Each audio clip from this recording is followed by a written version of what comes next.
Baik, selamat malam semuanya. Bisa dengar saya? Boleh kita cek sound dulu. Mungkin yang bisa dengar bisa kasih thumbs up atau di chat bilang bisa denger ya. Atau mau unmute juga boleh. Oke, alright, thank you so much. Oke, dari kamu Hamada Bill. Oke. Baik, sambil menunggu teman-teman yang lainnya masuk. Jadi sebenarnya webinar ini kita startnya jam 7. Tapi mungkin kalau teman-teman ada teman-teman yang lainnya juga yang teman-teman tahu dan masih belum masuk ke Zoom ini bisa diundang. Jadi kita tunggu bareng-bareng sampai jam 7 lebih 5 ya. Setelah itu baru kita mulai webinarnya secara resmi. Oke, teman-teman mungkin bisa dan sebagainya. Oke, sudah mulai bertambah. Ada sekitar 36 peserta yang ada di grup WhatsApp. Jadi kita sambil menunggu teman-teman yang lain masuk juga ya. Oke.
Oke, baik. Selamat malam teman-teman. Oke, masih belum semuanya masih belum terkumpul sepenuhnya, tapi nggak apa-apa.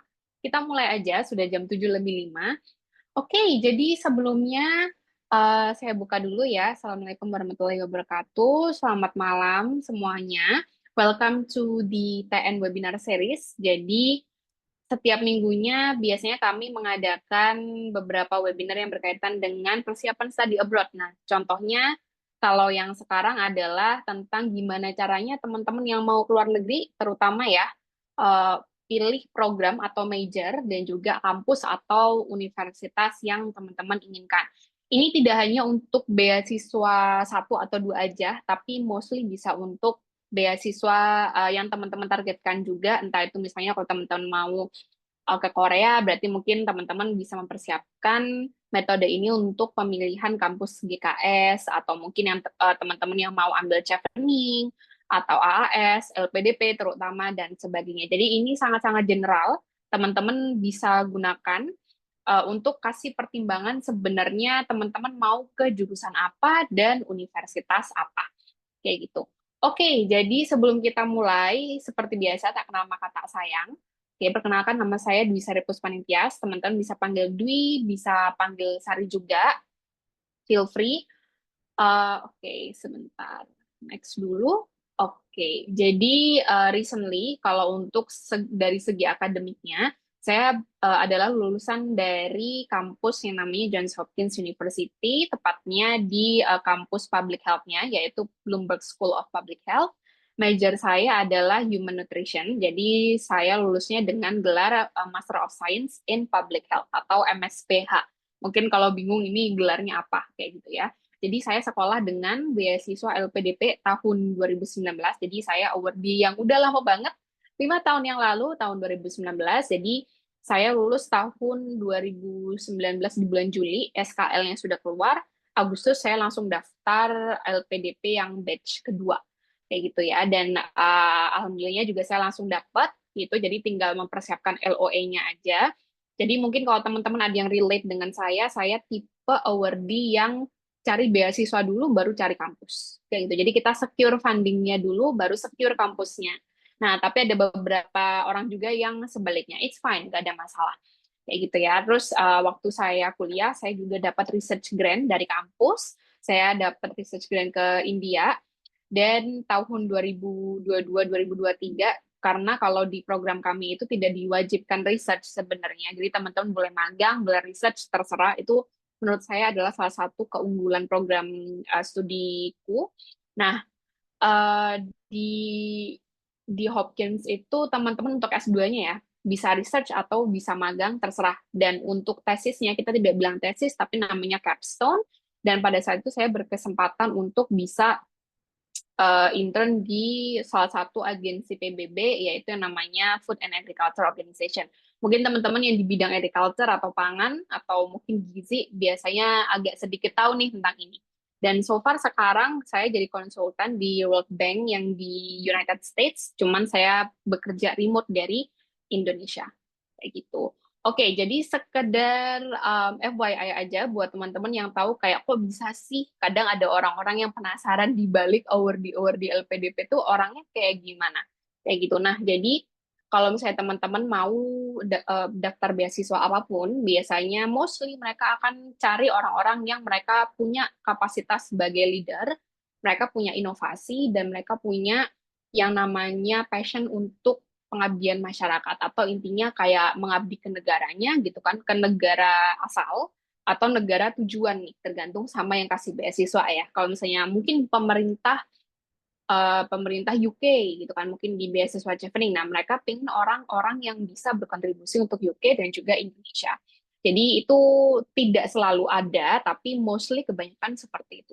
Nah, untuk background leadership-nya sendiri itu kebetulan aku lumayan dikuatkan karena aku sendiri juga awardee dari Jarum Beasiswa Plus tahun 2017-2018, udah lama banget ya kayak gitu. Dan untungnya waktu saya jadi Best One Jarum ya, kita bilangnya awardee-nya namanya Best One Jarum. Mungkin teman-teman ada yang Best One Jarum di sini boleh chat atau komen, nggak ada masalah, atau reasons juga, that's cool.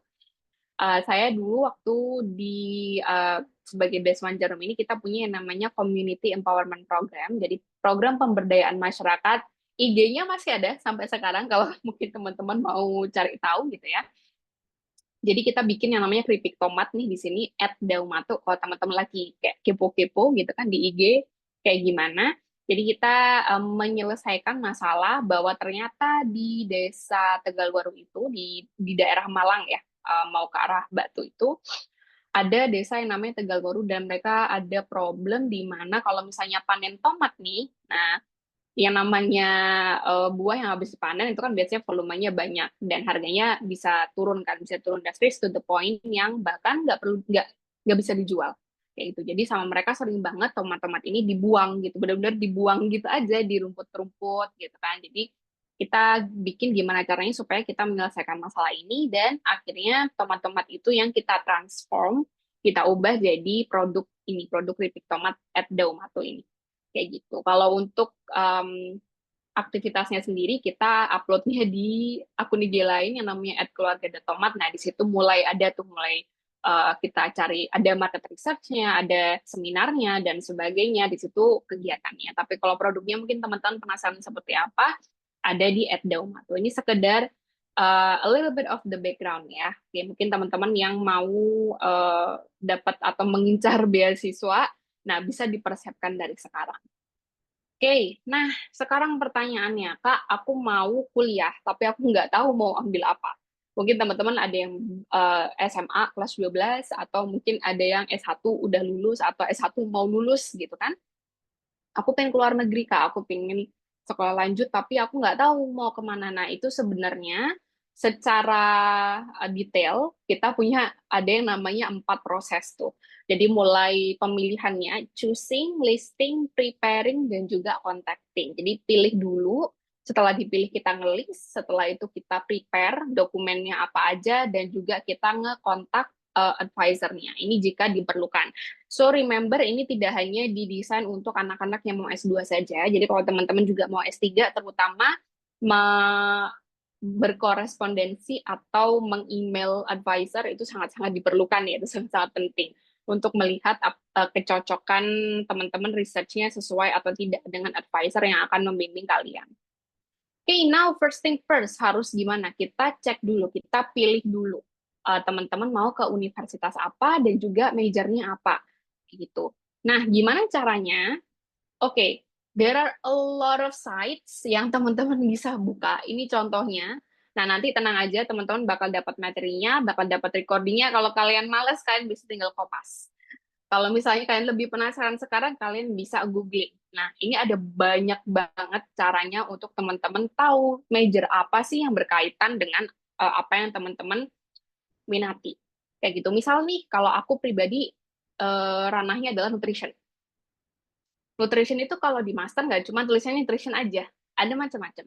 Ada human nutrition, ada public health nutrition, gitu kan. Ada misal juga ada food and nutrition, atau ada nutrition and agriculture, ada nutrition and food technology. Jadi ada banyak sekali caranya kampus-kampus ini bikin nama jurusan kayak gitu dan juga spesialisasinya. Nah, ini yang teman-teman harus gali lebih dalam kayak gitu ya. Nah, teman-teman bisa pakai si website ini nih. Nah, ini contohnya ada yang dari grad school, ada yang Peterson, US News dan sebagainya. Ini tidak hanya kalian cek untuk rankingnya doang ya. Kayak gitu. Jadi teman-teman bisa cek majornya juga. Ada juga yang khusus untuk master, ada yang PhD dan sebagainya. Oke, nah ini aku kasih contoh dulu gimana sih caranya aku pilih jurusanku. Nah, mungkin teman-teman yang mau S2 atau S3, di mana jurusannya akan lebih specialized ya, akan lebih spesifik, teman-teman bisa pakai metode ini. Nah, contoh teman-teman bisa reflect on atau apa ya bahasa Indonesianya.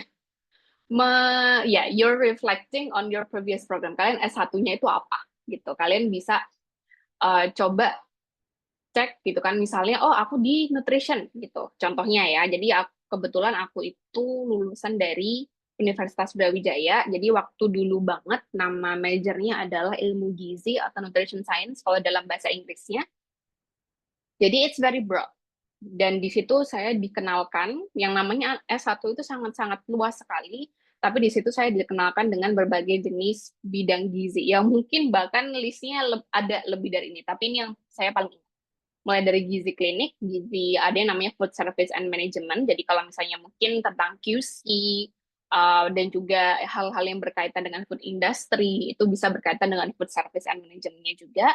Ada juga yang namanya public health nutrition, dan yang terakhir adalah sport nutrition. Kayak gitu. Jadi ada banyak banget cabang-cabang yang seperti ini yang kalian akan temui pada saat S1. Dan make sure juga kadang-kadang kalau misalnya teman-teman ada yang namanya mata kuliah elektif ketika S1, nah itu bisa juga sebenarnya salah satu calon spesialisasi yang kalian bisa explore lebih dalam nanti untuk di S2 atau di S3. Kayak gitu. Nah, cuman you also have to understand kayak karirnya teman-teman ini mau dibawa kemana. Kayak gitu ya. Mindsetnya orang Indonesia itu sedikit berbeda dengan orang yang di Western ya, entah itu UK, US. Intinya orang-orang yang memang mereka di dunia yang negaranya sudah lumayan maju. Untuk menjadi seorang akademisi, itu memang kita butuh S3, tapi tidak semua orang itu butuh S2, kayak gitu, ya. Jadi, sometimes kalau di US, terutama, nah kalau di US tuh kalian bisa skip nih, dari S1 langsung ke S3. So, you don't really need S2 sebenarnya. Terutama kalau di US ya. Jadi, ini bisa sangat menghemat waktu dan menghemat biaya, kayak gitu. Cuman, kalau misalnya teman-teman cari ini, Kak, aku nemu nih beasiswa S1 sangat kompetitif, beasiswa S3 ada. S3 memang kebanyakan karena untuk melahirkan akademisi ya. Jadi biasanya akan ada grant dari kampus, jadi akan banyak sekali beasiswa yang di-offer dari kampus. Jadi teman-teman nggak perlu terlalu terfokus dengan beasiswa-beasiswa tertentu kalau untuk yang di S3. Teman-teman bisa cek kampusnya, kayak gitu. Cuman kalau S2, itu dia agak-agak langka. Kenapa? Karena tidak semua orang itu, terutama yang mau ke akademisi, mereka tidak perlu S2. Kayak gitu. Jadi S2 ini biasanya diambil ketika teman-teman itu mau ada career change. Nah, mungkin teman-teman pernah dengar kalau kalau dulu ini ngetren banget nih, kayak misalnya ada bootcamp skill IT. Kayak gitu. Itu banyak banget sekarang. Sekarang pun masih ada gitu. Nah, bedanya kalau S2 gitu kan, itu well kita nggak bisa bilang bootcamp juga ya. Cuman kalau dibandingkan dengan S1 dan S3 kan dia setengahnya nih, hanya 2 tahun aja atau bahkan ada yang 1 tahun. Jadi dia hanya 1 atau 2 tahun gitu kan, lebih cepat kalian dapat degree, kalian dapat apa namanya ijazah secara resmi. Jadi karirnya teman-teman itu bisa sangat-sangat berubah dari situ, kayak gitu. Jadi apakah kalian mau linear atau enggak, itu juga tergantung sama karirnya teman-teman mau dibawa kemana, kayak gitu. Nah, misalnya kalau di sini, back then, pada saat itu pikiranku adalah, oke, aku mau ambil nutrition, dan aku pada saat itu lumayan tertarik between public health nutrition dan juga sport nutrition ya. Nah, terus kita cari program yang lebih spesifik di sini, kayak misalnya yang public health nutrition. Public health itu pun, again, kalau kalian googling, ya, kalian googling public health nutrition masters atau PhD, atau kalian pakai website-website yang tadi ada linknya, itu sometimes mereka tidak tulis langsung public health nutrition, kayak gitu, enggak. Kayak misal di jurusanku pun namanya human nutrition, tapi di kampus public health. Nah, jadi dia itu tidak terlihat dari title majornya, tapi kelihatan dari departemennya. Oke, ini Departemen Kesehatan Masyarakat, mereka punya ilmu gizi manusia. Nah, biasanya itu akan dibikin gimana caranya supaya sesuai dengan departemennya. Jadi ya lebih ke arah public health nutrition. Meskipun secara major, secara judul tidak tertulis word by word atau kata per kata. Sama, public health nutrition itu dia juga macam-macam. Ada yang lebih ke food systems, ada yang lebih ke epidemiologi, ada juga yang bahkan yang ke data science pun juga ada. Jadi macam-macam gitu. Semakin teman-teman cek, semakin teman-teman do your own research tentang ini, itu semakin banyak cabangnya dan akan semakin banyak opsi jurusan dan juga kampus yang teman-teman bisa tentukan. Jadi kalau dari sini aja aku bisa langsung ngebagi kayak, oh ternyata dari public health nutrition ini dia bisa terkait dengan agriculture loh. Dia bisa terkait dengan statistik loh. Nah, jadi sometimes orang-orang yang mikir kayak, Kak, aku misalnya gizi ya. Kak, aku gizi, tapi aku pengen yang berkaitan dengan data sekarang. Aku pengen misalnya jadi data scientist dan sebagainya. Nah, teman-teman nggak harus banget kalian ambil yang namanya major data science. Tidak selalu, karena akan ada potongan-potongan kayak gini nih, di mana public health nutrition itu bersinggungan dengan statistik gitu. Dan ada beberapa universitas yang mereka menyediakan sertifikasi juga, entah itu sertifikasi epidemiologi, sertifikasi data science, sertifikasi food systems, dan sebagainya yang kalian bisa ikuti. Jadi jangan terlalu bener-bener ngelihat judulnya aja. Judul itu nggak ada apa-apanya. Oke, jadi teman-teman, you have to do your own research. Kayak gitu. Dan teman-teman harus paham kalian mau lebih ke mau karirnya mau ke praktek atau mau ke research. Kalau mau ke research, biasanya disarankan teman-teman ambil jurusan yang lumayan linear kayak gitu. Jadi buat teman-teman yang mau ambil kayak aku mau beda banget nih Kak dari gizi ke IT gitu. Kayak temanku juga dia dari gizi ke IT gitu kan. Tapi dia ada pengalaman kerja di IT. Jadi masih make sense. Oke, kamu ada pengalaman kerja di IT gitu kan mau ambil dan dia sudah dapat LOE dari kampusnya. Kebetulan salah satu kampus ternama juga di Australia. It's fine, nggak ada masalah.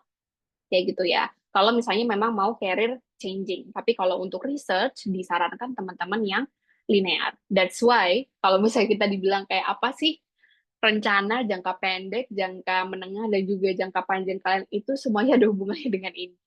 Kayak gitu.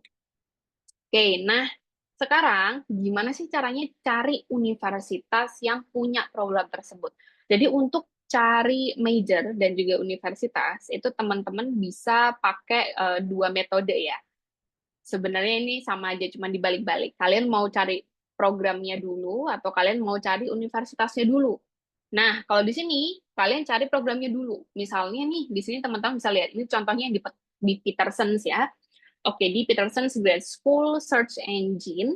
Nah, aku pengen banget study public health. Aku taruh tuh, aku googling public health search.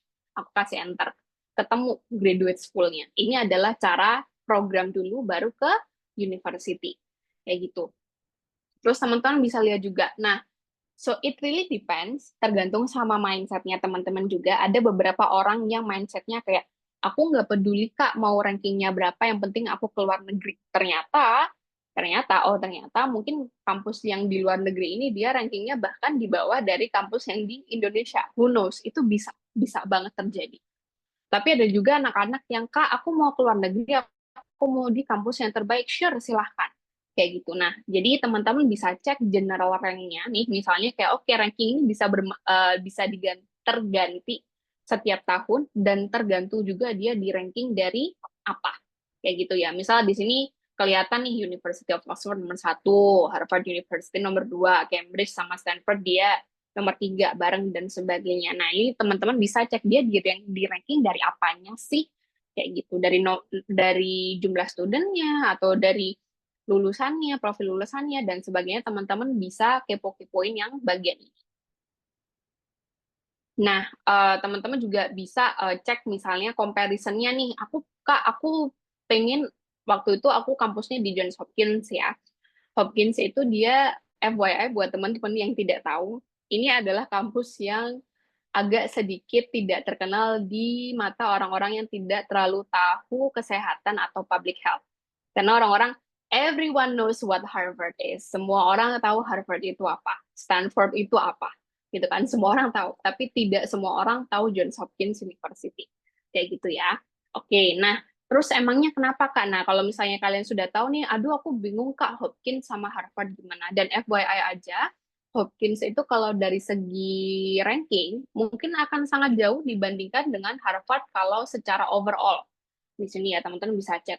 Oke, dia kalau Harvard nomor 3, kalau Hopkins ternyata nomor 9. Tapi teman-teman bisa cek lagi ranking itu macam-macam.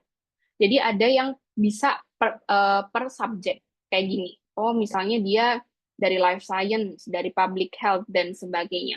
Hopkins dan Harvard, salah satu alasan kenapa aku pilih Hopkins adalah kalau dari segi ranking public health, Hopkins dan Harvard itu mereka bersinggungan. Jadi mereka selalu 1-2, 1-2, 1-2. Kayak gitu. Back then ketika aku masuk ya. Jadi itu adalah salah satu poin plusnya. Jadi selalu cek comparison-nya seperti apa dengan universitas lain, rankingnya gitu kan. Kira-kira kalau ada international student tuh susah nggak international student masuk ke sana? Ini biasanya ada di tabel-tabel yang seperti ini. Nah, atau bisa juga teman-teman pakai yang kebalikannya. Jadi teman-teman bisa yang pilih universitasnya dulu, baru programnya. Kayak, Kak, aku misalnya nih contohnya LPDP, aku mau ambil LPDP yang PTUD. Gitu kan. Nah, di sini ada banyak ya. Ini kebetulan kampusnya memang terbatas namanya juga perguruan tinggi utama dunia gitu kan. Hanya 26 kampus, terus teman-teman bingung kayak aku pengen di PTUD kan, tapi aku nggak tahu. Nah, berarti teman-teman kan ngecek dari kampusnya dulu dong, gitu kan. Nah, teman-teman cek dari kampusnya dulu, baru dia ada majornya nggak, ada programnya nggak yang teman-teman tahu. Nah, misalnya nih contohnya, aku tertarik sama nutrition. Di Hopkins dia ada, di Columbia dia juga ada. Jadi aku cari satu-satu. Johns Hopkins dulu, websitenya seperti apa, baru di Columbia dulu websitenya seperti apa, dan ternyata memang ada majornya. Kayak gitu. Jadi ini yang bagian universitas dulu, baru ke program. Nah, kalau misalnya udah, nah teman-teman bisa cek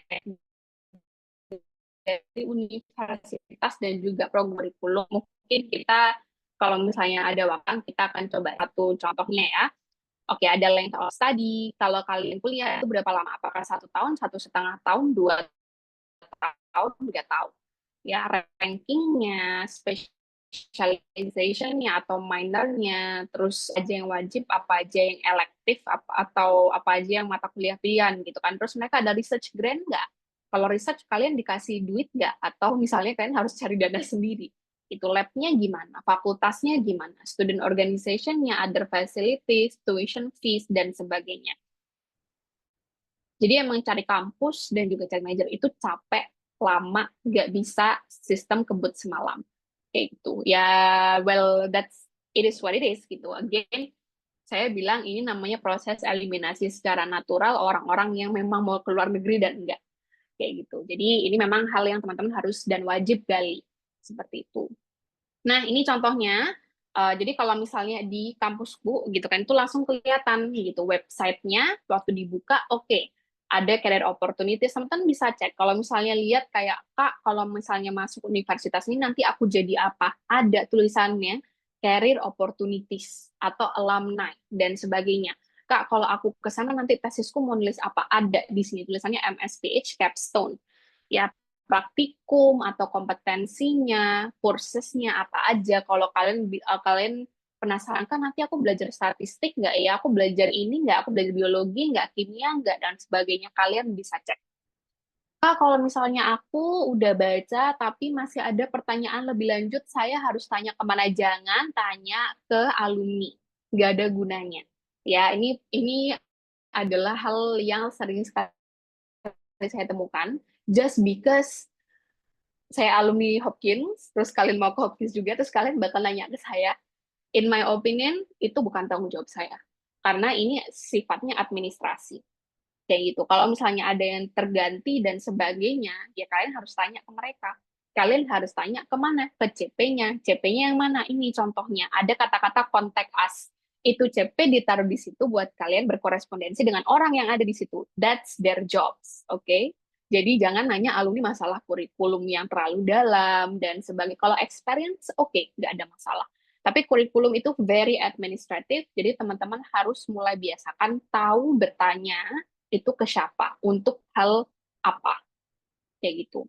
Nah, kalau misalnya nanya, Kak, kurikulumnya benar ada kurikulumnya, bisa di-download, gitu kan.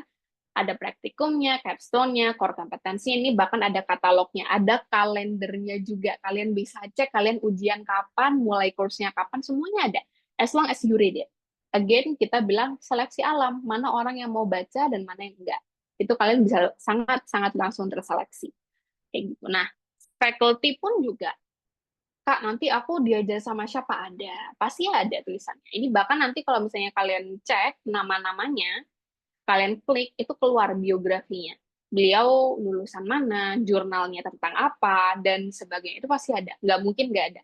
Kayak gitu. Karena ini juga salah satu cara universitas mempromosikan supaya ada student yang masuk ke kampus itu.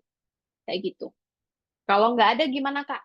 Contact your CP. Ada gunanya ini CP. Bahkan aku sampai sekarang sebagai alumni ya, aku lulus tahun 23, tahun 2023. Aku sampai sekarang masih kontakan sama si akademik program administratornya aku. Jadi aku masih kontakan sama Elizabeth. Sering banget. So that's another step that you have to take. Wajib. Kalau tidak tahu, bertanya. Oke, di sini ada, ada contoh publikasinya. Ini teman-teman bisa cek, Kak, kalau misalnya aku mau tahu advisorku, misalnya works-nya di mana atau publikasinya, topiknya tentang apa, kalian bisa cek di sini. Atau pakai Google Scholar, atau pakai ResearchGate. There are a lot of ways untuk teman-teman ngecek itu. Kayak gitu. Dan kalian bisa cek untuk, oh ada nggak ya student organization. Nah, ini misalnya contohnya ada Indonesian Student Association. Ini baru banget, baru dibentuk setelah aku lulus juga. Kalau dulu sih nggak ada. Nah, terus buat teman-teman nih, mungkin yang merasa kayak, aduh kak aku stres gitu kan, aku butuh healing, aku butuh teman bicara, aku depresi dan sebagainya. You can always talk to someone. Kalian bisa ngomong ke mental health service kayak gitu. Jadi this is not a loving matter ya. Jadi ini bukan bukan sekedar kayak oh kalian stres dan sebagainya. Memang mereka sangat-sangat peduli dengan mental health gitu kan. Bahkan untuk anak-anak yang terutama dari negara tropis pertama kali mengalami winter itu nggak cuma sekedar ya ada salju, nggak cuma gitu aja ya. Winter itu lumayan lama. Yang namanya salju itu salju dari apa? Salju dari air. Air kalau mencair jadi apa ya?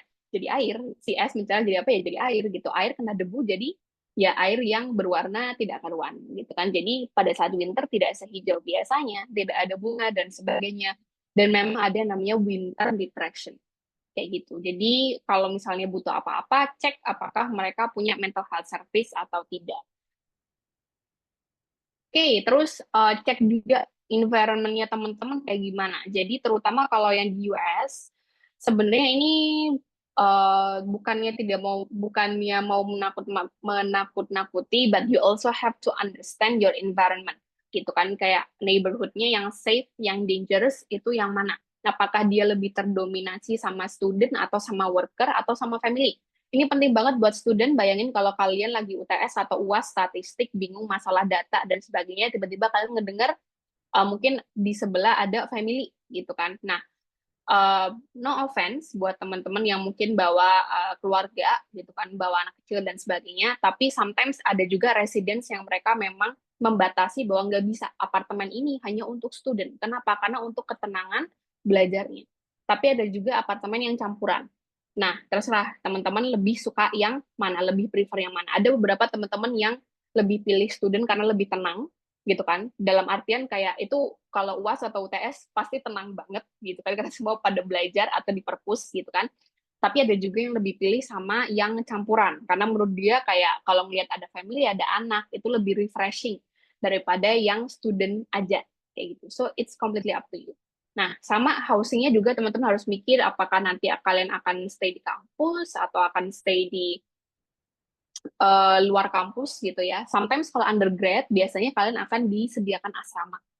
Jadi memang sering banget ini atau PhD juga sometimes akan disediakan asrama tergantung sama departemennya. Tidak semua departemen perlakuannya sama. Jadi teman-teman harus cek kalau nggak ada informasinya tanya ya. Tanyanya bukan ke alumni, tapi tanyanya ke akademik administrator.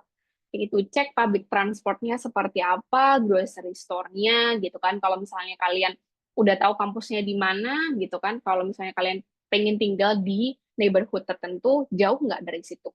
Kayak gitu. Dan misalnya nih kayak kalian tipe-tipe orang yang kak aku gampang banget homesick gitu kan.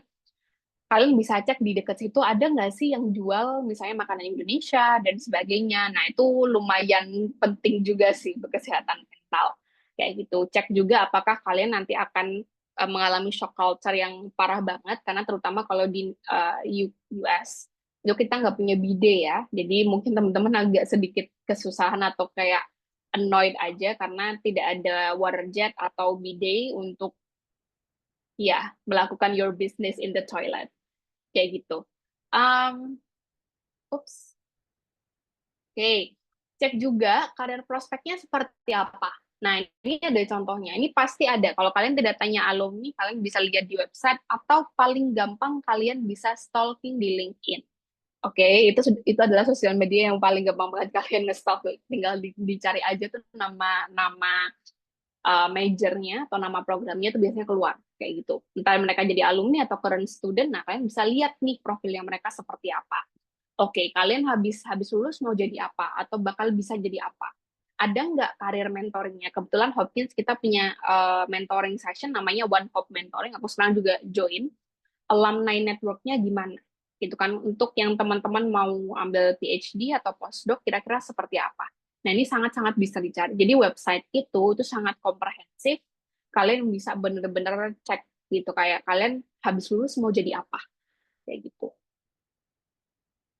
Nah, ini contohnya aku nge-research universitas lain, Cornell University, salah satu perguruan tinggi utama dunia juga, gitu kan. Nah, di sini bahkan dia ada yang namanya current student-nya, gitu. Jadi kalian bisa cek ya, oh sekarang studentnya ada siapa aja. Dia risetnya seperti apa, portfolionya seperti apa, dan sebagainya. Kalian bisa ngecek, compare lah, kayak, aduh anak Cornell itu sekarang dia portfolionya seperti apa sih? Mungkin dari IPK-nya, jenis research-nya, bandingkan dengan teman-teman. Kira-kira ada nggak yang perlu dikejar? Kayak gitu. Karirnya juga seperti apa, dan sebagainya. Nah, requirement yang paling penting gitu ya, ini penting juga. So, ada alasan lain kenapa pada saat itu aku tidak memilih Harvard. Karena, again, tadi aku bilang bahwa aku lulusnya Juli 2019, belum wisuda, baru SKL. Aku daftar um, di Agustus 2019 dan daftar kampus tuh tahun 2019, tahun 2020, zaman-zaman COVID ya. Dan tentu saja karena sebagai fresh grad aku tidak punya pengalaman kerja langsung yang postgraduate ya. Kalau pada saat undergraduate ada, tapi pada saat postgraduate tidak ada. Nah, ternyata Harvard minta setidaknya 2 years of post baccalaureate work. Jadi seenggaknya 2 tahun setelah kuliah, setelah lulus, dan aku nggak punya. Jadi sudah pasti itu ada questions gitu. Apakah kamu bisa daftar? Bisa. Tapi remember bahwa yang namanya daftar itu kalian ngeluarin uang ya, jadi daftar kampus tuh nggak gratis ya. Jadi pada saat itu saya memutuskan untuk oke, Harvard ini kayaknya out of question, jadi nggak bisa gitu. Kalian bisa cek juga dari IELTS-nya nih. Nah, ini tergantung juga sama beasiswanya dan juga kampusnya untuk si um, apa namanya requirement bahasa ya. Contoh misalnya kalau yang di LPDP, I guess kalau misalnya ke luar negeri itu minimal 6,5 ya. Nah, oke, teman-teman dapat IELTS 6,5. Mungkin teman-teman yang sudah daftar IELTS atau yang sekarang sudah tes IELTS tahu bahwa IELTS itu mahal.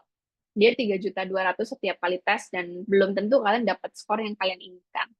Kalau kalian hanya terpaku dengan syarat LPDP yang 6,5, sedangkan kampus kalian mintanya 7 atau 7,5, dan ternyata pada saat tes kalian dapatnya cuma 6,5, of course kalian akan tes lagi. Dan tes lagi itu ribet, kalian harus belajar lagi, mungkin les lagi juga, bayar tes lagi 3.200.000 gitu kan, that's a lot of money. Kayak gitu, jadi ribet. Makanya kalau misalnya mau IELTS atau TOEFL, make sure requirement-nya sesuai dengan yang kampus teman-teman inginkan, terutama ya, kayak gitu. Ada juga beberapa kampus yang menginginkan GRE atau GMAT, ini terutama untuk yang PhD ya. Kalau yang master kayaknya sekarang sudah jadi opsional. Untuk GRE atau GMAT ini biasanya untuk kampus-kampus US. Jadi kalau kalian ke negara-negara Eropa atau di UK, you're fine. Nggak ada masalah. Atau di Aussie juga ya, nggak ada masalah. GRE GMAT ini apa? GRE GMAT ini sejenis TPA lah. TPA tapi standar S1 gitu kan, sangat-sangat analitis dan kalau teman-teman bandingkan dengan IELTS mungkin yang sudah pernah tes IELTS is way above IELTS kayak gitu. Jadi sangat tingkat kesusahannya sangat-sangat di atas IELTS karena ini lebih tentang pemikiran analitisnya teman-teman, bukan hanya teman-teman bisa ngomong bahasa Inggris atau enggak. Publikasi juga perlu dicek dan juga working experience. Untuk publikasi terutama yang paling penting adalah anak S3. Nah, so it really depends. Kadang ada tipe-tipe universitas yang kayak, oke, kamu gak banyak publikasi, tapi kayaknya kamu passionate banget nih dengan research. Nah, mungkin mereka bisa admit. Tapi ada juga universitas-universitas yang lebih milih kayak, oh, aku lebih suka nerima student yang dia publikasinya banyak. Nah, ada yang seperti itu. Kayak gitu. Dan FYI aja, kalau di luar negeri, sebenarnya bukan tidak penting, tapi publication itself itu tidak dilihat sebagai hal yang wajib-wajib banget kayak Indonesia. Di Indo kan kayak, oh kamu kalau S2 kamu harus nerbitin jurnal, kamu kalau misalnya S1 harus begini begitu. Enggak. Karena karir prospek mereka itu meskipun kamu S2 atau S3 itu tidak selalu dihubungkan dengan dunia akademis.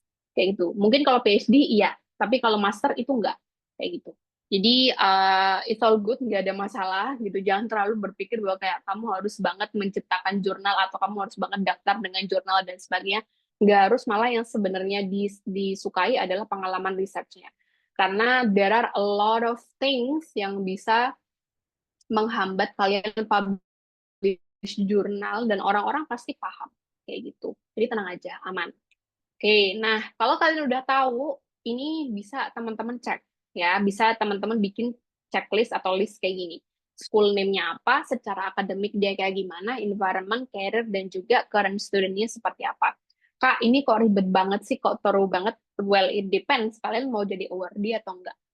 Kayak gitu. I know, karena yang namanya pemburu beasiswa itu ya you have to be prepared as good as possible gitu. Jadi kalian harus benar-benar tahu itu universitas isinya apa aja. Dan kalau kalian lulus, kalian bakal jadi apa.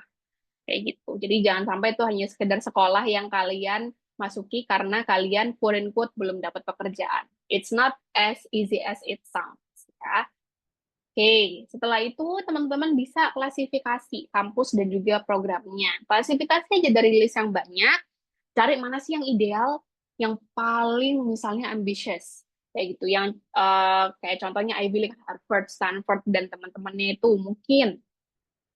Terus cari juga yang realistik. Oke, kayaknya aku punya kesempatan yang tinggi nih buat masuk ke sini. Atau cari yang safe, cari yang aman kayak gitu ya. Jadi kayak oh ini acceptance-nya Indonesia banyak banget nih di sini, aku bisa banget masuk ke kampus ini. Ada beberapa kampus yang seperti itu. Oke, karena tidak bisa dibungkiri bahwa if we talk about academics kayak ya entah itu S1, S2 dan S3 terutama S2 ya. S2 itu kebanyakan adalah orang-orang yang again mereka mau transisi karir kayak gitu. Jadi sometimes ada beberapa kampus-kampus beberapa ya, tidak semua, yang mikirnya kayak oke, selama as long as you can fund your study, kamu bisa masuk. Kayak gitu. Selama kamu bisa bayar, kamu bisa masuk. Kayak gitu. Tapi ada juga kampus-kampus yang kayak enggak, Kak. Kita selektif banget. Nah, jadi tergantung sama kampusnya lagi. Kayak gitu. Oke, jadi teman-teman bisa Let me see. Ups. Oke, jadi teman-teman tetap bisa listing ya, kayak mana yang ideal, realistis, yang ideal mana, yang realistis mana, yang safe mana. Mungkin kalau misal kalian daftar, I don't know, Chevening atau AS atau LPDP, kayaknya di KS juga di 3 kampus kalian bisa cari yang 5 itu. Oke, baru pan. Persiapan ini pasti ribet banget, banyak hal yang perlu dipersiapkan gitu kan. Nah, ini contohnya kayaknya ini I forgot apa Hopkins ya atau another campus, saya agak lupa. Jadi kadang ada memang platform online-nya yang memang kalian harus akses untuk nge-upload segala jenis dokumen. Tapi mereka biasanya minta kayak list-list dokumen apa aja yang harus di-upload tuh kayak gini, kayak transkrip official harus ditranslate dalam bahasa Inggris, standardized test course, ini kalau GRE atau GMAT, atau mungkin yang mau S1 berarti SAT, kayak gitu ya. English language proficiency berarti antara IELTS atau TOEFL, really depends, letters of recommendation dari profesor teman-teman atau atasan, resume, dan juga statement of purpose and objectives. Ini pasti. Kayak gitu. Dan mostly mereka pasti kalau misalnya daftar universitas itu ada biayanya. Kayak itu so far sih, kalau aku kemarin daftar itu minimal $70, maksimalnya 100 atau 105 kayak gitu. Jadi kalau kalian daftarnya banyak nih sampai 10 kampus ya, ya worst case scenario 1,5, 1,6 kali 10 lah kayak gitu. Jadi ya it's all also sometimes about money juga untuk daftar. Oke, again, kalau misalnya nggak tahu apa-apa, bingung, udah baca, remember baca dulu ya. Karena biasanya mereka akan kasih reference kayak, oke, kamu baca di sini. Jadi you have to read first, baru nanya. Kalau emang bener-bener nggak ada, baru nanya. Karena sometimes mereka punya FAQ. Kalau teman-teman sering, apa namanya, sering-sering baca website itu biasanya dia ada answer and question, ya Q&A-nya lah, Q&A platformnya juga. Kayak gitu, teman-teman bisa cek juga apakah ada gitu kan. Dan di sini pun kalau teman-teman cek, nah, for questions regarding apa? Kalian kalau mau tanya, itu pun topik dan juga CP-nya bisa macam-macam. Kayak gitu ya. Jadi pastikan kalian bertanya ke orang yang tepat. Oke. Alright, sekarang about contacting your university. Ini penting banget, terutama untuk yang teman-teman yang mau PhD. Oke, so of course namanya juga kampus. Kalau misalnya teman-teman pernah belajar bahasa Inggris, kadang kita bilang ada yang formal, ada yang semi formal, ada yang informal ways to talk atau to write. Nah, kalau untuk yang email itu dia yang ke advisor ya harus yang formal ya. Anggapannya kalian tidak saling kenal gitu. Oke, jadi yang pertama judulnya harus jelas dan sopan. Bayangin yang namanya advisor tuh sibuk. Sibuk banget, bahkan ketika mereka ngajar kalian aja, mereka bisa harus ada trip ke luar negeri, gitu kan. Jadi kalau misalnya nulis email, itu judulnya harus jelas. Misal, inquiry tentang apa, kayak gitu. Ya, jadi jangan bertele-tele. Sama. Setelah itu, kasih sapaan atau perkenalan diri singkat aja, singkat sopan gitu kan. Dan kalau misalnya tanya to the point, baru kalau misalnya sudah ditutup selesai nanyanya udah di list semuanya ada baru ngomong thank you dan juga jangan lupa dikasih signature kayak gitu. Nah, ini ada beberapa contohnya nih masalah judul. Oke, judulnya apa? Aku nanya asking for admission for fall semester. Jelas fall semester. Sorry, karena sometimes kampus itu dia penerimaan mahasiswanya di 2 musim ya. Ada yang kayaknya ada yang spring, ada yang fall. Nah, karena aku maunya masuk yang fall, makanya aku nanya nih secara detail asking for admission for fall semester atau fall 2021. Jadi langsung post info session questions kalau yang ini yang di sebelah kiri ini ada tulisannya post info session questions. Kenapa? Karena aku setelah baru banget selesai menghadiri ada yang namanya kayak information session secara online. Mereka ngomong tentang programnya dan sebagainya. Dan mereka bilang kalau kalian masih punya pertanyaan yang belum kejawab, email aja. Makanya aku langsung email post info session questions tentang apa fall admissions tahun 2021. Very straightforward. Kayak gitu. Oke, terus jangan lupa juga sapa secara formal. Ini dulu aku masih tipe-tipe yang kayak harus ada gelarnya dan sebagainya, tapi nggak harus juga. You can also mention kayak, oke, Dear Vanessa Garcia Larsen. Langsung ceritain, namaku siapa, Dwi Sari Puspaningtyas. Aku, apa namanya, aku lulusan dari mana, dari Indo. Ini penting banget karena tidak semua orang yang masuk ke universitas di US itu tidak semuanya mereka orang US. Jadi you have to make them know bahwa kalian adalah international student kayak gitu. International student yang mau masuk. Makanya di sini aku bilang I am an international prospective student. Jelas dan super singkat. Dan aku bilang juga plans to apply dengan scholarship dari Indonesian government. Kayak gitu. Jadi very straightforward. Oke, baru to the point. Aku langsung nanya, oke, before I proceed further dan sebagainya, aku boleh nanya nggak tentang ini, itu, gitu kan. Am I eligible to apply? Dan boleh explain nggak dan sebagainya. Kayak gitu. Nah, kadang kalau misalnya aku udah baca website nih, tapi aku tetap nggak tahu. Nah, aku nge-copy linknya. Aku udah baca di website ini, tapi aku masih bingung. Boleh nggak di-explain lebih lanjut? Kayak gitu. Terus jangan lupa juga dikasih, oke, thank you for your attention to this matter, oke, and I look forward to any information you can provide. Jangan lupa juga kasih makasih, karena mereka sudah baca email kalian, udah bahkan akan balas email kalian, dan juga dikasih signature-nya, atau salam penutup, kayak regards, atau best regards, dan sebagainya. Oke, nah, oh, oke, hold on ya, ada problem dengan Microsoft-nya. Oke, let me see. Hmm, oke, hold on a second sambil saya buka.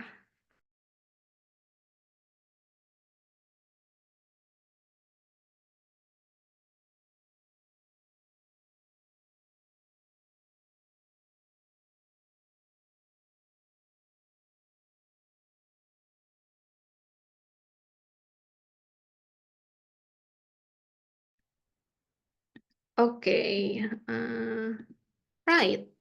Oke, kita masuk ke yang sini. Kalau tadi contacting si kampusnya, sekarang lebih ke prospective advisor. Jadi agak lebih sedikit beda dari hal yang teman-teman mau tanyakan. Judul sama, greeting sama, gratitude juga sama, tapi untuk hal yang mau ditanyakan, teman-teman bisa langsung tanya tentang research yang teman-teman ajukan, itu make sense nggak buat mereka? Bisa nggak teman-teman kerjakan dengan bantuan mereka? So you can write your portfolio, dan juga teman-teman bisa lampirin CV, nggak ada masalah. Ini contohnya. Ya, jadi kayak aku pengen di sini Columbia University. Jadi kalau pada saat apply LPDP, Columbia itu nomor satu. Jadi aku masuk Hopkins itu sebenarnya kecemplung sih. Yang Columbia ini sebenarnya yang nomor satu. Jadi pada saat aku daftar, aku tidak consider Hopkins sama sekali. Karena back then aku pinginnya ke sport nutrition. Kayak gitu. Jadi yang tadi-tadi hanya contoh aja.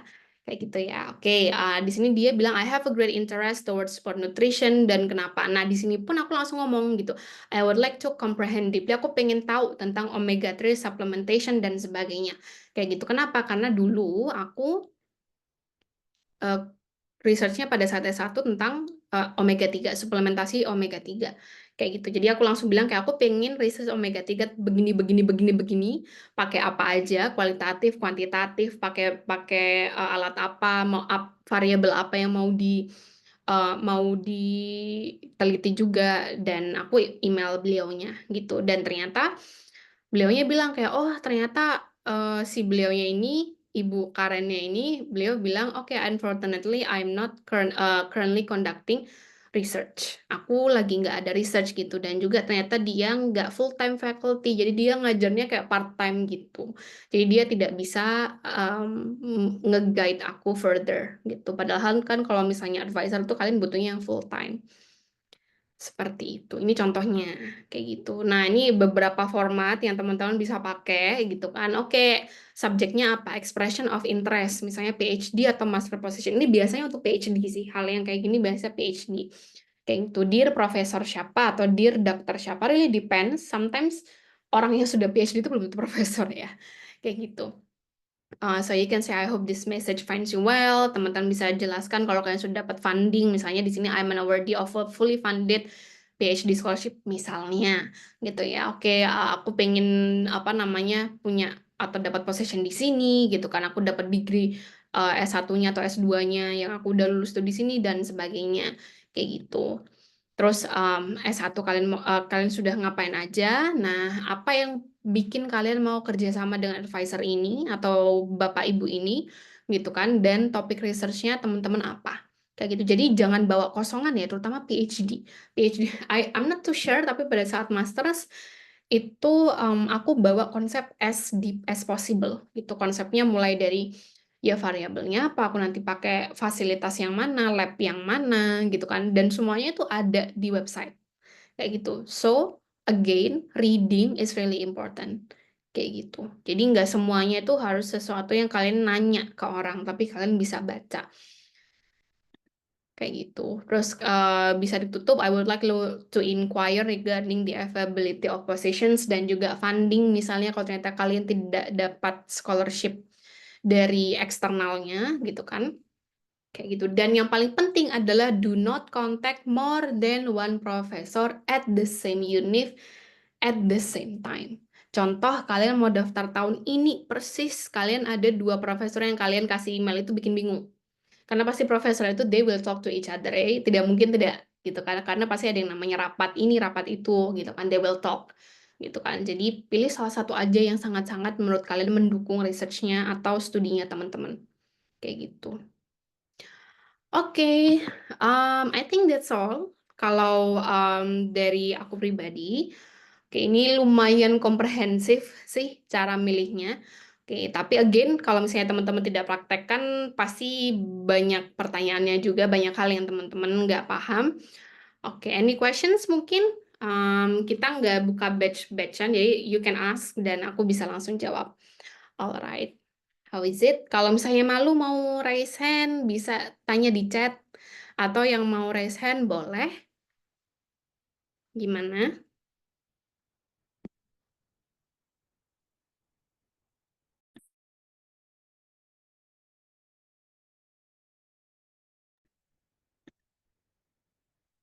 Oke, I will wait ya. Mungkin aku akan coba tunggu 3 sampai 5 menit sambil aku cari-cari contoh websitenya yang teman-teman bisa lihat.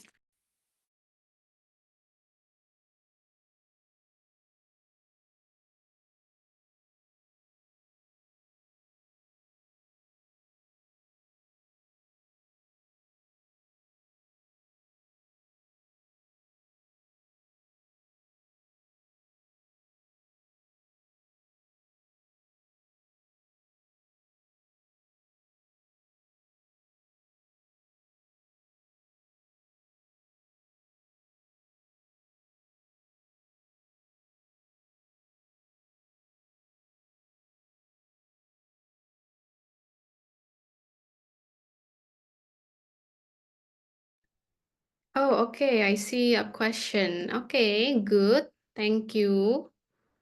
Oke, malam Kak izin bertanya, kira-kira untuk prepare itu membutuhkan waktu berapa lama agar persiapannya benar-benar matang? Oke, mulai dari tes bahasa, belajar bahasa, dokumen sampai prepare keberangkatan ketika sudah diterima. So it's a long process. First thing first, it also depends on your starting point, terutama bahasa. Kayak gitu. For me personally, aku nyiapin IELTS sekitar 1,5 bulan. Jadi aku 1 bulan les di Pare. Setelah itu setengah bulannya aku kayak drill di IDP Malang dan aku tes juga di Malang. Kayak gitu. Jadi it's very quick dan aku lulus itu Juli. Nah, aku les di Pare itu bulan Aprilnya. April Mei karena kebetulan aku sudah merencanakan bahwa aku mau daftar LPDP batch 2 ini habis lulus langsung banget itu sudah sejak lama banget kayak gitu. Jadi aku pastikan aku sudah selesai menyelesaikan ribet banget ngomongnya. Aku sudah selesai skripsian itu semester 6.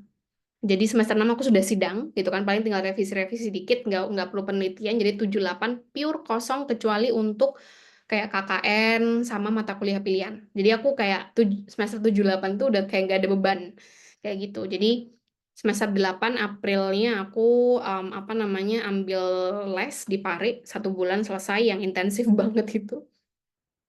Setelah itu baru setengah bulan kemudian baru ambil tes IELTS-nya. Dan untungnya juga dapat skor yang udah lumayan bagus. Jadi um, LPDP itu syaratnya 6,5, kampusku itu mensyaratkan 7, aku dapat IELTS-nya 7,5. Jadi aman, aku nggak perlu retake kan. Jadi ya udah aku tinggal daftar aja sambil setelah aku dapat LOA baru aku daftar kampus. Kayak gitu. Nah, to be completely honest, aku itu berangkat tahun 2021. Jadi remember, aku adalah awardee tahun 2019. Jadi ada sekitar waktu, the span of 2 years. Itu untuk dapat beasiswanya, untuk apply kampusnya, sampai dapat visa dan akhirnya berangkat. So yeah, it takes a long time, terutama kalau ke luar negeri. Kayak gitu. Jadi emang harus dipersiapkan dengan baik. Biasanya yang agak kesandung itu di daftar kampus kayak gitu, terutama kampus-kampus yang bagus ya, yang lumayan kompetitif. Kalau kaliannya idealis mau ke situ terus dan dikejar-kejar terus ya, harus siap-siap facing rejection kayak gitu. Makanya kita bilang kamu harus bisa idealis, realistis, dan juga safe jenis kampusnya kayak gitu. Jadi so far sekitaran 2 tahun lah dari 2019 ya, karena aku baru menginjakkan kaki di US itu Agustus akhir, ya Agustus pertengahan kayak gitu. Dan aku apply Agustus pertengahan tahun 2021 dan aku apply LPDP itu Agustus pertengahan juga tahun 2019. Jadi sampai aku menginjakan kaki di Amerika itu butuh 2 tahun kayak gitu. Ya, it takes a lot of things lah untuk bisa 2 tahun itu. Ada juga yang lebih cepat, ada juga yang lebih lama, depends kayak gitu. Persiapan keberangkatan tuh sebenarnya kebetulan waktu waktu itu aku persiapan keberangkatannya nggak terlalu ribet ya. Kalau di LPDP ada PK, PK-nya juga online gitu kan. Karena waktu ada COVID juga kita PK nggak bisa in person gitu kan. Visa juga lumayan cepat selama kalian tahu kapan harus submit gitu kan. Kalau misalnya dia bilang ya apa namanya siapkan misalnya 1 bulan atau berapa untuk dapat visa dan sebagainya ya kan harus siap-siap lah, intinya jangan mepet-mepet kayak gitu. Jadi kalau visa itu tergantung embassy ya, you can be lucky gitu kan, tapi kadang bisa lama juga, so it really depends. Tapi so far kalau aku pribadi sampai keberangkatan itu 2 tahun. Kak, bagus nggak kalau kita ikut konseling di ID? Personally, aku pernah ikut, not di IDP-nya juga, tapi salah satu partner grupnya IDP. Tergantung kalian mau kemana, mau ke kampus apa. Cuman waktu itu kalau dari aku tidak membuahkan hasil karena mereka tidak bisa bimbing aku ke kampus impian aku. Kayak gitu. So again, it depends. Kalian tipe orang yang idealis kayak aku tipenya idealis kayak aku kalau keluar negeri harus ke kampus bagus. Kayak gitu. Jadi nggak bisa yang kalau dari orang tua aku sendiri nggak bisa yang kayak oh dia nggak bisa yang nomor satu di negaranya nggak bisa. Dia ranking dunia harus bagus. Nah pada saat itu kebetulan banget IDP masih belum bisa nge-guide aku untuk ke kampus-kampus yang aku pengen itu secara ranking dunia. Belum bisa. Kayak gitu. Atau mungkin kalau kalian minat kalian bisa konsul juga ke TN karena kita juga ada program mentoring beasiswa gitu. Masih baru tapi teman-teman bisa coba cek-cek produknya ya di website kita ada. Oke. Untuk orang dengan curiosity yang cukup besar seperti saya, oke kalau misalnya belum terjawab, teman-teman bisa chat lagi ya, just in case untuk kita nggak wasting time too much. Untuk orang dengan curiosity yang cukup besar seperti saya cukup bingung tentang bagaimana cara menspesifikasi minat untuk memilih jurusan. Ketika kita masih belum punya gambaran, oke, well sebenarnya ini depend sih, ini stratanya apa dulu, mau S1, mau S2, atau S3. Biasanya kalau bingung banget, mau tidak mau ya harus harus cek ombak gitu. Kalian sukanya di mana? Karena itu pasti, terutama kalau mau ambil S1 ya, it's a long process. It's the whole 4 years. Kayak gitu. Dan bayangin juga ketika kalian tipe-tipenya, kita nggak tahu, ada banyak sekali tipe-tipe orang ketika belajar. Kalau 4 tahun kalian terjebak di jurusan yang kalian tidak suka, tapi kalian bisa menyelesaikan, that's good. Tapi ada juga orang yang 4 tahun, aku nggak kuat Kak, setahun, 2 tahun, drop out. Selesai. Well, nggak masalah masalah drop outnya. Cuman kalau kalian dibiayai dengan beasiswa dan mereka bilang kayak kalau kamu drop out kamu harus mengembalikan duitnya gimana? Kayak gitu. Well, it really depends sama orangnya juga. Kalau orangnya tipe yang chill, kalian bisa mengembalikan duitnya ya nggak ada masalah juga sih. Kayak gitu. Jadi menurut aku harus cek dulu ombaknya seperti apa.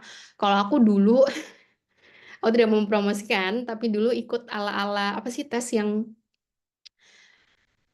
biometrik apa itu namanya yang kayak dari jari apa sih sidik jari atau whatever itu kayak kalian lebih dominan otak kanan atau otak kiri kayak gitu dan ada konseling juga gitu kan waktu SMA. Nah itu sebenarnya sangat membantu kayak gitu karena pada saat itu aku tahu bahwa aku tipe orang yang logikanya lebih main kayak gitu, logikanya lebih main banget daripada jadi otak kiri kayaknya, kiri lebih main ya. Itulah pokoknya logikaku lebih main banget dan lumayan di atas rata-rata. Jadi kayak oh oke, berarti kalau di kesehatan masih bisalah kesehatan antara kesehatan atau teknik. Jadi awalnya aku juga pengen ambil teknik tapi ternyata um, kalau dari segi objektivitas aku sebenarnya tidak suka ngomong ini, but God will guide you, itu beneran kayak gitu. Jadi kalau memang kalian tidak apa namanya tidak disetujui sama yang di atas untuk di jurusan-jurusan tertentu itu pasti akan dibelokin kayak gitu dengan segala cara. Oke, jadi bisa cek dulu ya, mungkin konsultasi, konseling, dan sebagainya. Dan in my opinion, sometimes konseling itu juga tidak semahal itu juga kok. Back then kayaknya aku bayar berapa, 100 ribuan doang kayaknya untuk tes kayak back then ya, nggak tahu kalau sekarang berapa. Dan menurut aku itu membantu sampai sampai ke depannya. Kayak gitu. Atau bisa juga sama psikolog booking beberapa sesi atau satu sesi dan sebagainya. In my opinion, that's really important. Kayak gitu. Malam, oke. Dari Kak Mutmaina, oke malam Kak mau minta saran untuk template CV akademik. Ini sebenarnya tergantung juga sih kalau CV, I guess saya itu agak lupa sama nama. As far as I know dia CV akademik itu ada dua. Kayaknya yang satu ATS sama yang satunya lagi I forgot. Bisa cek di situ. Ada banyak banget template-nya di website kalian googling pasti keluar. Gitu. Cuman CV akademik ini kalau teman-teman pengen tahu bentukannya kayak gimana, jangan lihat-lihat yang di desain-desain yang berwarna-warni, terus ada fotonya gede gitu kan, foto kayak ya profil-profil LinkedIn. Well, CV akademik tidak seperti itu. CV akademik pretty much quite boring. Bener-bener kayak hanya tulisan, kalian ngapain aja dan sebagainya. Jadi hitam putih atau seandainya ada color lain itu ya mungkin biru, hitam putih biru. Tidak terlalu grafik dalam artian desainnya. Kayak gitu. Jadi kalau mungkin kalian pakai I don't know, sekarang mungkin yang sedang booming ada website grafik desain kayak Canva dan sebagainya. CV akademik kalian bisa pakai Word aja, Microsoft Word atau Google Document terserah. Saya tidak mempromosikan produk apapun, but you can use that. Kalau bingung template-nya seperti apa, bisa googling kayak misalnya Harvard CV, Stanford CV dan sebagainya. Karena biasanya kampus-kampus itu mereka kasih guide untuk student-student yang ngelamar pekerjaan. Nah, kalian bisa cek nih contoh-contohnya kayak gimana.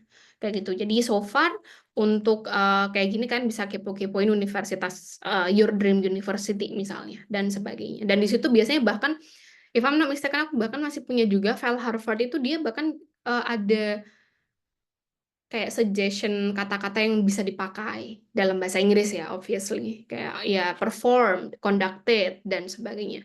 Lumayan bagus. Jadi teman-teman bisa kepoin di situ. Oke, dan FYI juga, titik nol, kita ada produk untuk CV review. Teman-teman bisa cek di website kita juga ada. Jadi teman-teman bisa lihat di situ. Kalau rate-nya cocok, you can always talk to us. Oke, masuk dari Kak Anies. Oke, aku mau nanya ini gimana ya? Agak bingung juga gimana ini gimana apa ya? Kalau ditanya gimana cari LOE dari Boston University ya saya cuma bisa bilang you have to apply gitu. Kalian harus daftar. Kalau nggak daftar ya nggak bisa gitu kan. Ya daftar requirement-nya gimana? Cek aja requirement-nya apa. Misalnya dia butuh CV ya berarti kalian bikin CV-nya. Kayak dia butuh esai ya kalian bikin esainya. Surat rekomendasi dari profesor ya kalian ngomong sama profesornya, Pak, Bu, saya butuh surat rekomendasi untuk kuliah gitu kan. Jadi you have to also reach out to them. Kayak gitu. Jadi kalau ditanya gimana, ya menurut saya tinggal ngikutin prosedur yang di universitasnya ya. Again, kalau misalnya ada hal yang nggak ngerti, kalian bisa tanya ke CP-nya. Jadi CP itu dibayar untuk melayani teman-teman yang tidak tahu tentang ya entah itu prosedur atau kalian lagi stuck dari teknis dan sebagainya. Itu pasti akan dilayani. Mungkin agak lama 2 sampai 3 hari terutama kalau lagi peak season ya, ya anggapannya kayak banyak lah mahasiswa internasional yang daftar yang nanya gitu kan ya. Kalau banyak pasti mungkin ngebales emailnya agak lebih lama kayak gitu. Jadi again kalian bisa tanya mereka kalau bingung dari segi prosedurnya kayak gitu. Kalau persiapan dokumen kita juga bisa bantu. Teman-teman bisa cek di website titik nol ya. Oke. Alright, izin bertanya Kak, kalau sudah S1 di kampus Indo, terus mau ambil S1 lagi di LN, apakah bisa? It depends on the campus dan juga scholarship-nya, terutama kalau kalian mau ambil scholarship. Contoh beberapa yang masih mengizinkan adalah GKS. GKS itu kalian boleh meskipun sudah OTW S1 ya, as far as I know. Saya lupa dia apakah lulus S1 atau OTW S1. As far as I know, kalau OTW S1 kalian daftar GKS keterima masih bisa kayak gitu. Nah, kalau yang sudah lulus S1 ini, in my opinion, aku agak-agak lupa. Kalau kalian sudah lulus S1, malah menurut aku wasting time kalau kalian ambil S1 lagi. Mending ambil masters. Kalian dapat degree-nya, dapat ijazahnya, dapat pengetahuannya, dan levelnya di atas, lebih di atas S1 gitu loh. Jadi kayak menurut aku lebih baik kalau untuk change career ya, ya mending ya S2 aja gitu. Kenapa harus S1? Again, S2 itu tidak didesain untuk akademisi ya. Jadi mindsetnya agak beda. Kalau di Indo biasanya S2, S3 tuh untuk akademisi memang mindsetnya. Padahal enggak. Sebenarnya it's not like that. Lebih ke arah karir. Kayak gitu. S2 Kak oke. Tadi untuk yang S2 ya. Kalau S2 bisa pakai metode yang aku tadi bilang gitu kan. Jadi cek aja majornya S1 apa gitu kan. Mau kemana? Mau lebih spesifik atau mau yang agak-agak menyinggung jurusan lain kayak misalnya nutrition and agriculture atau nutrition dan juga ada juga major namanya nutrition and data science itu ada. Gitu. Jadi a lot of things itu sometimes ada jurusan yang dia tidak berdiri sendiri kayak data science, pure data science itu ada, tapi ada juga yang dia berkolaborasi dengan jurusan lain kayak nutrition and data science major itu ada kayak gitu atau nutrition and public policy mungkin seperti itu jadi always check that's why saya bilang jangan cuman googling aja kalian harus cek di website-website kampus itu gunanya kayak gitu cek kurikulumnya dan sebagainya again ini seleksi alam semakin kalian malas semakin kalian disalib gitu aja oke. Oke Kak, saya kan lulusan public health juga, tapi departemen saya itu EPID. Mendingan saya fokus nyari univ dengan prodi. Oke, atau tetap yang master public health, tapi dalamnya ada departemen epidemiologi juga. Tergantung sih maunya karirnya dibawa kemana kayak gitu kan I'm not too sure ya MPH itu biasanya mereka butuh pengalaman kerja minimal 2 tahun memang MPH apapun di Hopkins kita juga ada MPH itu minimal pengalaman kerja 2 tahun kalau saya degree-nya adalah MSPH Master of Science in Public Health. Itu bisa fresh grade, nggak ada masalah. Nah, kalau misalnya yang Master Public Health ini biasanya dia butuh pengalaman kerja 2 tahun. Tergantung juga sih kalau misalnya MPH itu biasanya, so here's the thing, kalian bisa baca jurusannya, itu deskripsinya apa, itu penting banget. Again, kenapa saya bilang baca? Oke, itu sudah sangat sangat sangat cukup. Kayak gitu. MPH itu biasanya lebih ke arah kalian meneguhkan karir gitu kan di memang bidang praktikalnya MPH-nya gitu. Tapi sometimes juga kalau epidemiologi, nah Masters of Science in Public Health itu kalian bisa punya banyak more research experience. Kayak gitu. Kak, saya bingung mau pilih MPH atau yang di epidemiologi aja. Kalau di Hopkins ada MPH dan MSPH. Bedanya kalau MSPH in epidemiologi itu 2 tahun. Dan ada research-nya. Research-nya tidak sesingkat MPH. Jadi kalau ditanya mau pilih yang mana, it depends. Keluarannya, outputnya mau kemana? Mau ke practical, gitu kan? Atau lebih ke arah akademi, kayak gitu. Mau ke research, kayak gitu. Atau masih belum tahu. Kalau misalnya masih belum tahu, biasanya orang-orang yang ke MSPH-nya, karena 2 tahun. In the span of 2 years, itu kalian bisa belajar banyak hal. Jadi kayak misalnya aku human nutrition, tapi aku juga belajar GIS, gitu kan. Aku of course epidemiologi, public health dan sebagainya gitu kan. But I also learn a lot about mapping dan juga apalagi ada beberapa mata kuliah yang kayak emergency dan sebagainya itu yang tidak wajib saya bisa explore di tahun kedua kayak gitu. So it really depends. Baca kurikulumnya, baca tujuan programnya apa dan kakak maunya kemana kayak gitu. Oke, thank you. Already ditunggu Kak Mutmainah.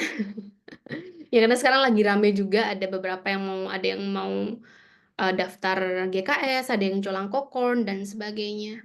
Oke, Kak mau tanya kalau misalnya mau kuliah ke luar negeri tapi beda negara apakah bisa? Contohnya S1-nya di Korea dan mau melanjutkan S2-nya di Singapura ya nggak ada masalah juga sih.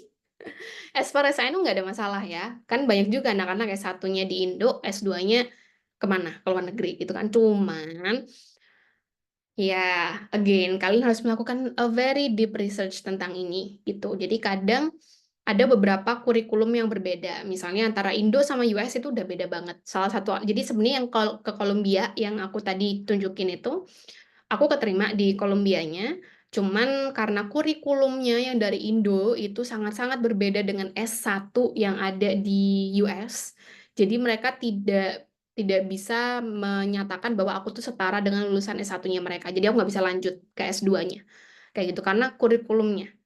Taunya dari mana? Tanya academic administrator-nya. Kayak gitu.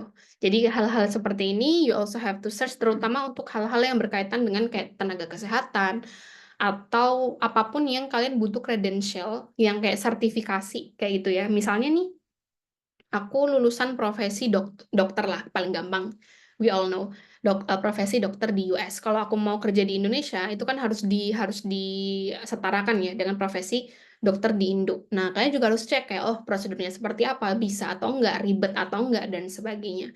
Nah, itu mungkin teman-teman yang punya credential seperti itu, nah ini agak rawan kalau misalnya eh, pindah negara. Tapi selama enggak, kurikulum enggak ada masalah, feel free to do so. Saya rasa bukan hambatan kayak gitu. Jadi again, you have to research the program kayak gitu.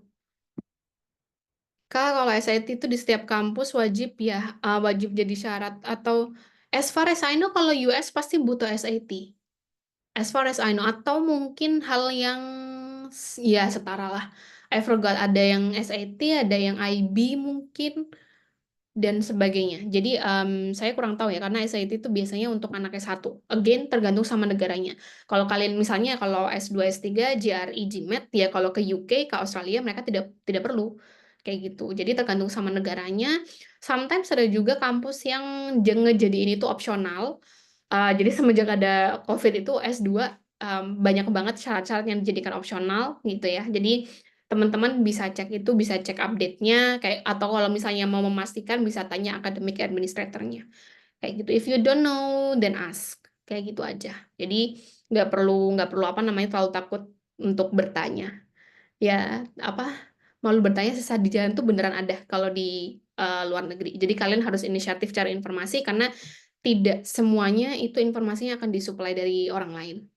Kayak gitu. Oke, any other questions?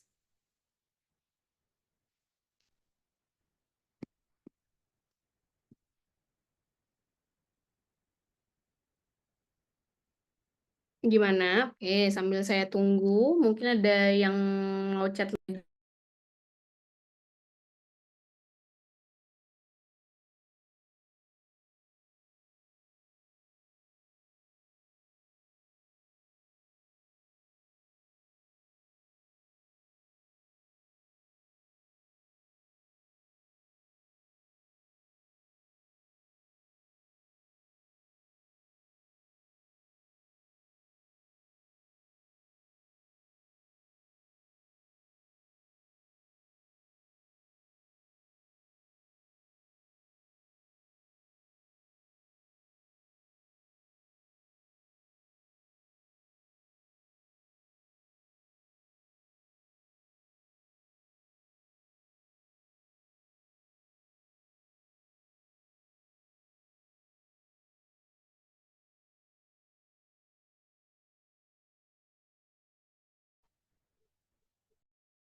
Oke, thank you so much. I just realized it. Thank you for the chat. Oke, jadi ini contoh programnya, contoh programku yang di Hopkins. Jadi kalau misalnya kita berbicara tentang website, website tuh hampir sama kayak kolam renang. Jadi dia bisa dalam banget. Ini contohnya. Jadi kalau kalian cek ini sebenarnya departemennya di sini, Departemen International Health, program areasnya Human Nutrition. Di sini pun kalau kalian cek, nah degrees offered ini pun ada banyak. Jadi almost hampir yang namanya informasi itu pasti hampir ada semua di sini.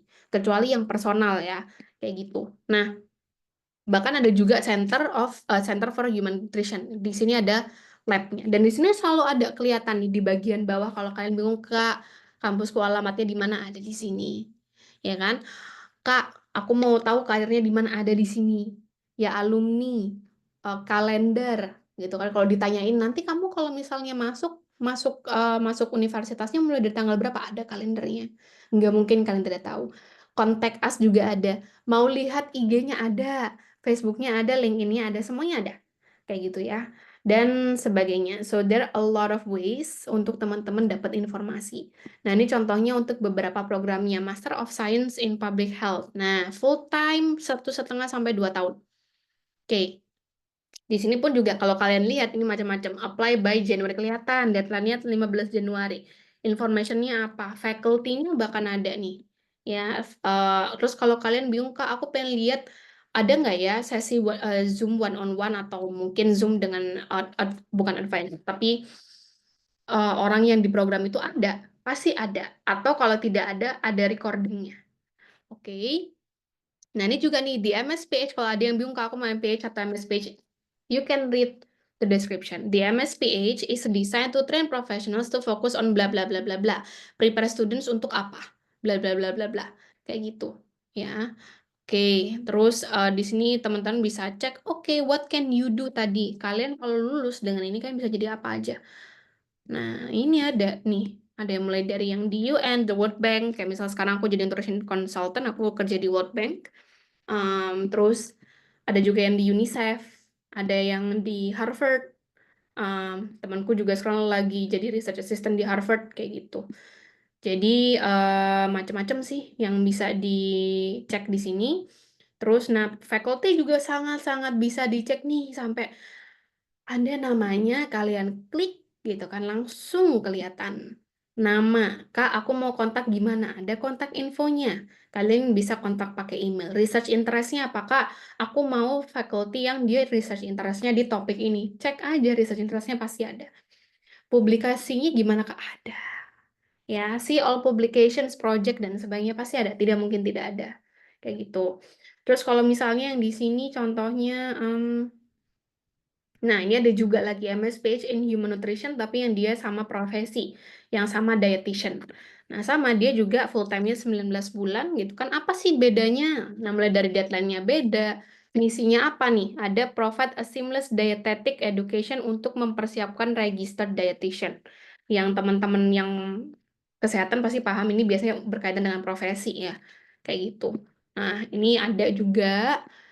Tuh, pasti ada. Semuanya ini pasti ada sampai ke bawah pun. Nah, ini ada tulisannya, requirement-nya prior coursework. Nah, untuk bisa masuk ke program ini, nah, di sini ada tulisannya, 7 prerequisite courses. Kalian waktu S1 harus pernah belajar ini. Kayak gitu, anatomi fisiologi, organic chemistry, biochemistry, dan sebagainya. Kayak gitu. Nah, tuition and funding. Fundingnya berapa sih? Ada. Pasti ada. Kayak gitu. Ya, ada breakdownnya juga. Kak, aku bingung mau nanya siapa. Pasti ada tulisannya ada di sini. Contact us, request more info, ini ada gunanya. Oke? Nah, kalau misalnya mau Zoom sama mereka juga, you can always choose Let's Meet. Kayak gitu. Jadi a lot of ways ya. Kalau ini yang PhD. Sama, pasti ada requirement-nya, faculty-nya, tuition-nya. Nah, cuman ini agak beda-beda nih. Oke, the minimum guaranteed adalah 50.000 untuk PhD dan sebagainya. Ini sometimes untuk tuition aja. Sorry, eh, tuition fees and medical benefit sometimes ada juga yang apa namanya memberikan, ada juga universitas yang enggak. So it really depends kayak gitu ya. Oke, ada juga yang kasih relocation grant dan sebagainya. Cuman kalau back then aku mikirnya mau langsung daftar PhD di Hopkins, tapi advisor aku bilang Hopkins kalau untuk PhD lumayan suka sama orang yang publikasinya banyak kayak gitu. Jadi mereka mereka sangat suka orang yang kayak sangat-sangat into research kayak gitu. Nah, ini ada centers and groupnya. Kalau dibilang kayak kak, aku nanti nggak tahu di sana mau research pakai lab apa. Di sini ada ya Tuhan, ini banyak. Sampai aku pun di kampus itu tidak tidak mendatangi lab itu satu persatu. Because there are just a lot. Kayak gitu. Jadi kalian sangat sangat sangat bisa untuk dapat informasi ini. Oke, so read. Oke, untuk seputar pemberkasan dan tes kayak SAT yang paling sulit, it depends. Oh, maksudnya di antara yang lain. Kalau bahasa sih menurut aku masih oke.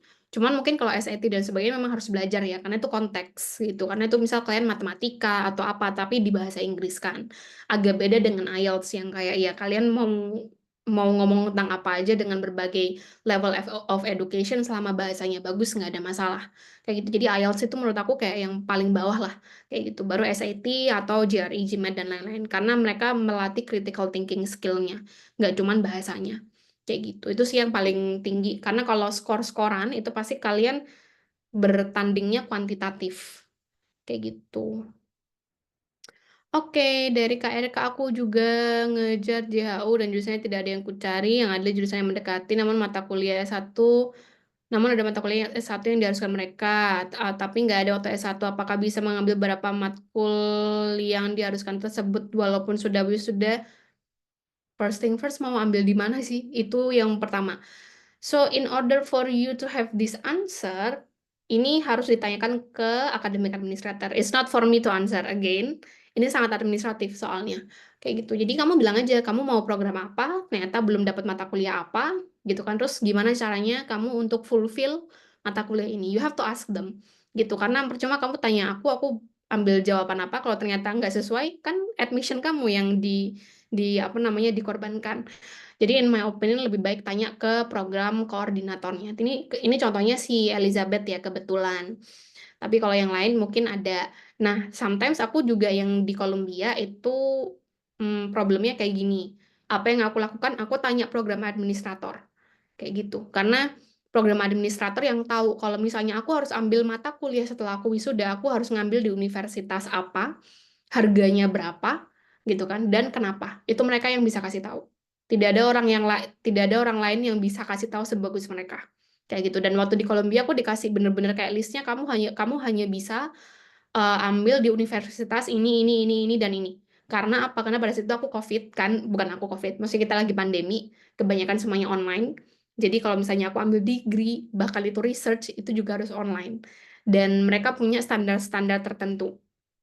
Kayak gitu, jadi nggak bisa sekedar kayak di universitas atau di Coursera atau di apa, nggak bisa. Jadi mereka pengen yang terstandar. Yang kalau ujian, itu ujiannya bener-bener webcamnya nyala.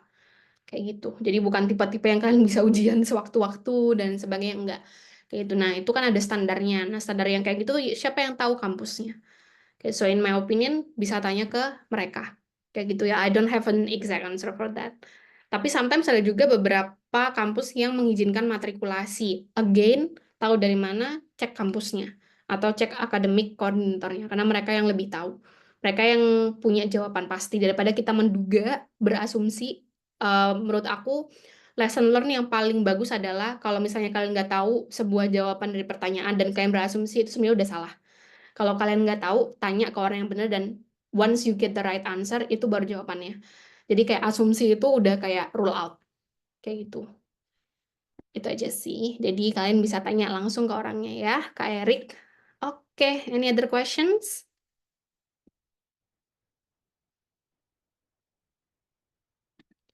Bisa, top universities bisa. Nih contohnya aku sambil klik. But then again bisa cek juga sih, kayak misal kalau di QS ini bisa juga kalian bisa cek. Ini juga ada kan di apa di yang aku share di PDF ya, jenis linknya. Nah, kalian bisa cek di sini. Kayak gitu. Atau you can also check based on the subjects juga bisa. There are a lot of ways to do so. Kak, aku satu pengalaman kerja di finance, jadi aku kalau kalau ngambil S2 Master Accounting nggak ada masalah sih. I mean, selama kalian bisa kasih linear reasonnya dan reasonnya kuat, menurut aku nggak ada masalah sih.